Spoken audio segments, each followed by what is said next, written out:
rapat pertama, habis itu dipanggil lagi kita bahas tentang percepatan untuk transisi energi. Kita mau bangun solar panel yang satu desa itu 1 sampai 1,5 gigawatt. Jadi ke depan itu kita akan bangun kurang lebih sekitar 80 sampai dengan 100 gigawatt. Itu yang tadi kita bahas teknis. Yang kedua kita juga bahas tentang beberapa perkembangan terkait dengan kelanjutan daripada Freeport.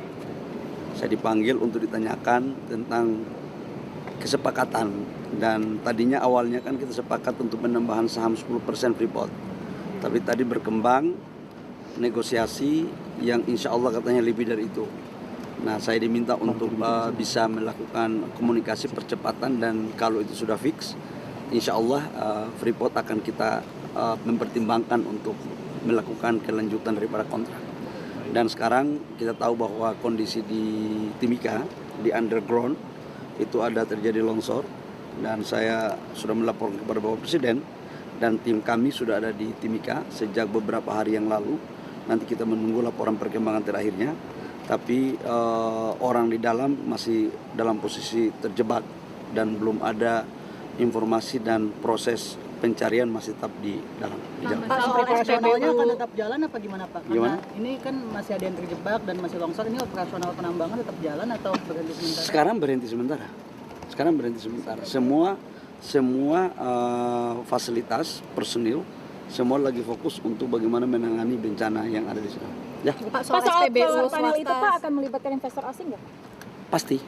Karena solar panel 100 gigawatt itu kan cukup besar. Sementara kapasitas industri kita di sini hanya satu tahun tidak lebih dari 5 gigawatt.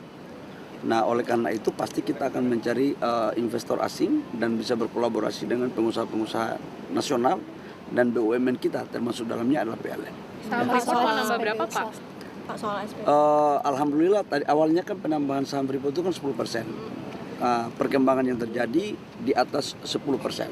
Berapa pastinya nanti saya akan umumkan setelah tanda tangan proses perpanjangan. Harganya murah Pak, harga sahamnya? Untuk 10% lebih itu tidak, biayanya sangat murah sekali, karena valuasi asetnya kan kita anggap itu sudah nilai bukunya sangat tipis sekali. Tetapi itu kan terjadi untuk sampai dengan 2041, dan sekarang perhitungannya lagi jalan. Target pembelian saham rampung kapan Pak? Bentar lagi selesai ya. Pak, soal SPBU swasta dong Pak. Pak, soal SPBU swasta kan banyak yang kosong. Kan bisa bilang bisa belinya ke Pertamina. Itu sebenarnya kayak gimana sih Pak alurnya? Jadi gini, saya kan udah ngomong beberapa kali menyangkut SPBU swasta. Yang